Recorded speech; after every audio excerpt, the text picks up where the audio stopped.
Olá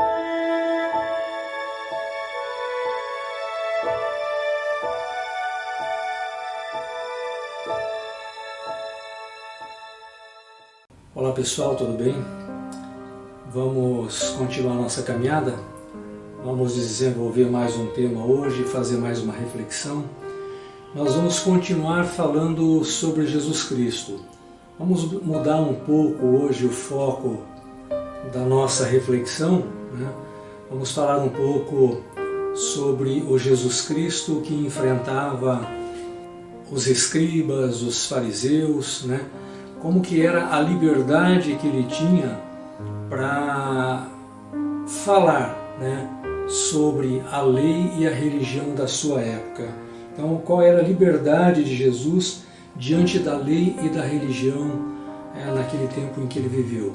Aquele Jesus que enfrentava os escribas, os fariseus, as autoridades religiosas da época, e que isso acabou culminando, né, na perseguição, na condenação, na sua crucificação e morte, né?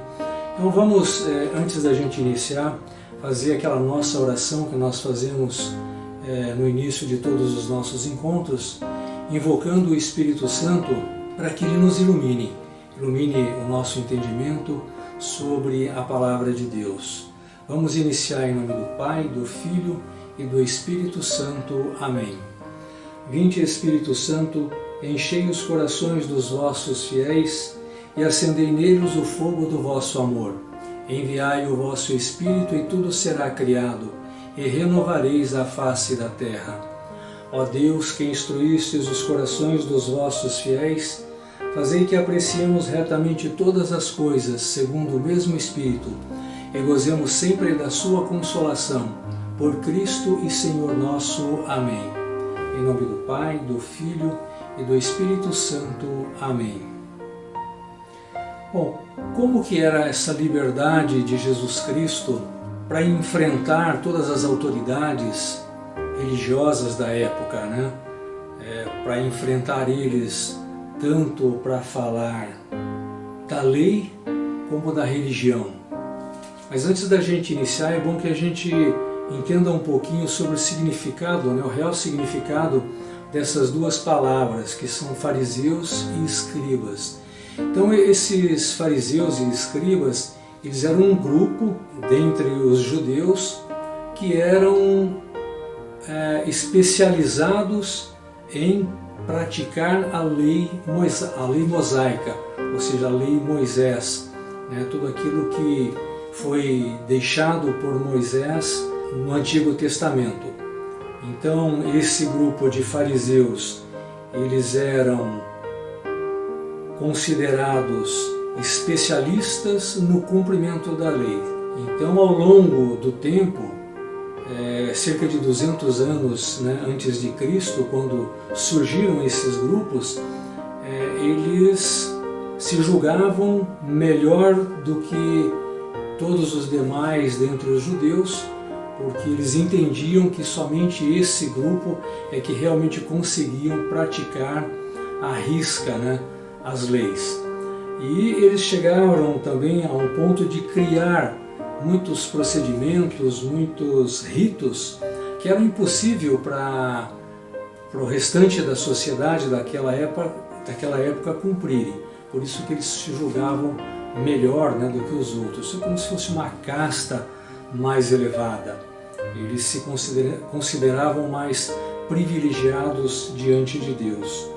E os escribas eram aqueles, podemos chamar de profissionais, né, ou de estudiosos da lei. Eram eles que interpretavam as leis do Antigo Testamento para que pudessem estabelecer os ritos e a correta prática dessa lei. Havia na época de Jesus Cristo tantos rituais, tantos procedimentos que eram impraticáveis, né, para a população. Eram aproximadamente, eu não tenho aqui os números, mas cerca de 500 e poucos itens, metade deles que eles podiam fazer, de coisas que eles deviam fazer, e uma outra metade, né, cerca de 250 ou mais, coisas que eles não podiam fazer. Começava desde a forma de lavar as mãos antes de comer, enfim, e muitas outras coisas, né?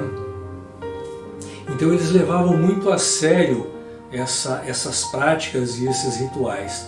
E é nesse ponto é que eles entravam em confronto com Jesus. Nós temos a passagem, por exemplo, de Jesus e os seus discípulos quando andavam pelo campo num dia de sábado e eles com fome colhiam as espigas para comer. E os fariseus, observando aquilo, criticaram Jesus. Como que os seus discípulos estão colhendo espigas num dia de sábado? Isso não é permitido na lei. E assim por diante. Então, Jesus veio para trazer um novo entendimento sobre a lei. Marcos já relatou lá no seu evangelho, né, uma passagem da profecia de Isaías. Ele diz assim: bem profetizou Isaías a vosso respeito, hipócritas, como está escrito: este povo me honra com os lábios, mas o seu coração está longe de mim. Eu vou ler aqui um trecho ainda do Evangelho de Mateus, onde ele fala um pouco desse pensamento de Jesus Cristo a respeito dos fariseus e dos escribas, quando ele ensinava, né, a multidão. Ele dizia assim: então falou Jesus à multidão e aos seus discípulos, dizendo: na cadeira de Moisés estão assentados os escribas e os fariseus. Ou seja, Moisés, né, que liderava o povo lá no deserto, que era o líder desse povo, né, hoje era liderado por esses escribas e por esses fariseus. Todas as coisas, pois, que vos disserem que observeis, observai-as e fazei-as, mas não procedeis em conformidade com as suas obras, porque eles dizem e não fazem. Ou seja, eles ensinavam tudo o que deviam fazer, mas não praticavam. Por isso que Jesus disse, né, mas não procedeis em conformidade com as suas obras, porque eles dizem, mas não fazem. Pois atam fardos pesados e difíceis de suportar, e os põem aos ombros dos homens. Eles, porém, nem com seu dedo querem movê-los. Ou seja, o povo tinha que fazer tudo, tinha que cumprir todos os rituais que eram difíceis, né? Mas eles mesmos não praticavam. E fazem todas as obras a fim de serem vistos pelos homens, ou seja, para se aparecerem. E amam os primeiros lugares nas ceias e as primeiras cadeiras nas sinagogas, e as saudações nas praças, e de serem chamados pelos homens de Rabi. Rabi quer dizer mestre, né? Eles se consideravam os mestres da lei.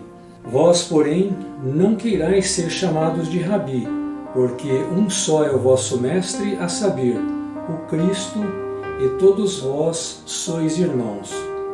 Mas ai de vós, escribas e fariseus, hipócritas, pois que fechais aos homens o reino dos céus, e nem vós entrais, nem deixais entrar os que estão entrando. Ou seja, eles faziam uma pregação de forma a fazer com que o povo se convertesse para a religião, mas depois que essas pessoas entravam, começavam a seguir e a praticar os mesmos hábitos, né, ter as mesmas práticas que eles, acabavam essas pessoas também sendo condenadas. Ou seja, Jesus disse que eles não entrariam no reino de Deus e acabariam atrapalhando que outras pessoas também entrassem. Ai de vós, escribas e fariseus hipócritas, pois que devorais as casas das viúvas sob pretexto de prolongadas orações, por isso sofrereis mais rigoroso juízo.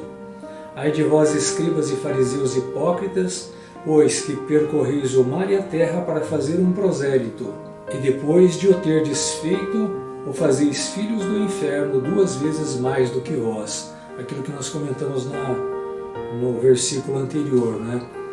Tinha-se um trabalho em converter as pessoas para a religião e depois, dentro da religião, com as suas práticas, acabavam condenando essas pessoas. Ai de vós, escribas e fariseus hipócritas, pois que dizimais a hortelã, o endro e o cominho, ou seja, aplicam, o dízimo sobre tudo aquilo que era produzido, e desprezais o mais importante da lei, o juízo, a misericórdia e a fé. Deveis, porém, fazer estas coisas, e não omitir as outras, ou seja, era justo que se cobrasse o dízimo, de tudo aquilo que era produzido, mas também que se praticasse a misericórdia, o juízo e a fé. Ai de vós, escribas e fariseus hipócritas, pois que sois semelhantes aos sepulcros caiados, que por fora realmente parecem formosos, mas interiormente são cheios de ossos, de mortos e de toda imundícia. Assim também vós exteriormente pareceis justos aos homens, mas interiormente estão cheios de hipocrisia e de iniquidade. Ou seja, o que Jesus realmente combatia e confrontavam com essas autoridades religiosas, os fariseus, os escribas, era justamente o excesso da prática da lei e a falta da prática do amor, da misericórdia e da fé. E o que Jesus pregava que fazia com que isso confrontasse com aquela prática exagerada das leis, era que aquilo não levaria eles a Deus. Em determinado momento o próprio Jesus diz, eu não quero sacrifícios, quero misericórdia. Naquela época se expiava os pecados, perdoava os pecados de acordo com o sacrifício que era oferecido a Deus no templo. Então Jesus disse que Deus já estava farto daqueles sacrifícios, e sendo que não via sobre o povo o amor e a misericórdia. Nós lembramos aqui naqueles nossos primeiros encontros, aquela passagem de Jesus pela cidade, onde Zaqueu, que era pequeno em estatura, subiu na árvore para ver Jesus. E levantando-se, Zaqueu disse ao Senhor: eis que eu dou aos pobres metade dos meus bens, e se em alguma coisa tenho defraudado alguém, eu vou restituí-lo em 4 vezes, quadruplicado. E disse-lhe Jesus: hoje veio a salvação a esta casa, pois também este é filho de Abraão, porque o Filho do Homem veio buscar e salvar o que havia perdido. O que Jesus pregava é que o reino de Deus era para todos, inclusive e principalmente para os pecadores. Foi para isso que ele veio ao mundo, para resgatar e converter os pecadores. Enquanto que na lei dos fariseus e na interpretação dos escribas, é que os pecadores não tinham perdão. Como nós falamos no encontro passado, para eles, aqueles que eram portadores de doenças graves, como a lepra, os que eram cegos, aleijados, é porque eram pecadores, e eram excluídos da sociedade. Para aqueles não haveria salvação. E Jesus traz uma nova interpretação para essa lei, que o perdão de Deus era justamente para aqueles que estavam perdidos, como o próprio Mateus, que está escrevendo esse evangelho, que era um cobrador de impostos e era considerado um pecador. Vamos relembrar aqui uma outra passagem, que Jesus Cristo disse. Naquele tempo disse Jesus à multidão: o reino dos céus é como um tesouro escondido no campo. Um homem o encontra e o mantém escondido. Cheio de alegria, ele vai e vende todos os seus bens e compra aquele campo. O reino dos céus também é como um comprador que procura pérolas. Quando encontra uma pérola de grande valor, ele vai, vende todos os seus bens e compra aquela pérola. Ou seja, a pérola aqui é o reino de Deus. Quando nós percebemos e passamos a conhecer o reino de Deus, nós com certeza vamos deixar todas as outras coisas deste mundo, né? As vaidades, para que a gente possa realmente se dedicar ao reino de Deus. Um bom exemplo disso nós temos quando Davi morreu, que Salomão assumiu o seu reino, né? Ele era ainda um jovem adolescente de 17 a 18 anos e ele percebeu que ele não tinha condição ainda de governar aquele povo tão numeroso, né? Tão numeroso como eram os judeus na época. E ele teve um sonho, né? Nesse sonho ele teve uma conversa com Deus. E essa conversa foi mais ou menos assim. Foi assim, né? Em Gabaão, o Senhor apareceu a Salomão em sonho durante a noite e lhe disse: Pede o que desejas e eu te darei. Salomão disse: Senhor meu Deus, tu fizeste reinar o teu servo em lugar de Davi, mas eu não passo de um adolescente que não sabe ainda como governar. Além disso, teu servo está no meio do teu povo, eleito, povo tão numeroso que não se pode calcular. Dá, pois, ao teu servo um coração compreensivo, capaz de governar o teu povo e de discernir entre o bem e o mal. Do contrário, quem poderá governar este povo tão numeroso? Essa oração de Salomão agradou ao Senhor. Deus disse a Salomão: Já que pediste esses dons, e não pedistes para ti longos anos de vida, nem riquezas, nem a morte de teus inimigos, mas sim sabedoria para praticar a justiça, vou satisfazer o teu pedido. Dou-te um coração sábio e inteligente, como nunca houve outro igual antes de ti, e nem haverá depois de ti. Ou seja, na humildade de Salomão, né, ele conseguiu aquilo que ele pediu, que era a sabedoria para governar o seu povo, e ainda tudo mais, né? Nós sabemos que Salomão foi o rei mais próspero que Israel teve, né? Maior riqueza, maior período de paz. E Jesus nos dá uma outra passagem aqui também que é muito importante, né? Que vem de encontro com essa passagem de Salomão. Buscai primeiro o reino de Deus e a sua justiça, e tudo mais vos será acrescentado.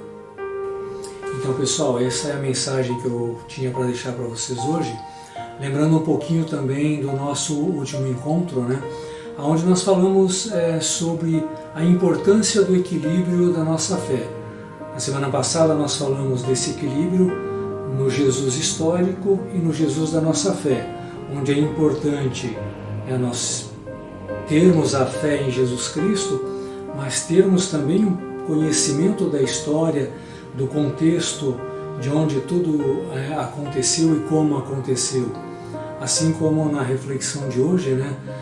Não basta que nós tenhamos uma fé excessiva, que cumpramos com todas as práticas religiosas, ir à missa todos os dias, comungar, confessar, enfim, fazer tudo o que está prescrito, né, pelo magistério da igreja, se nós também não dividirmos isso com os nossos irmãos que mais precisam, começando dentro da nossa casa, a boa convivência, espalhando esse amor por onde a gente passa.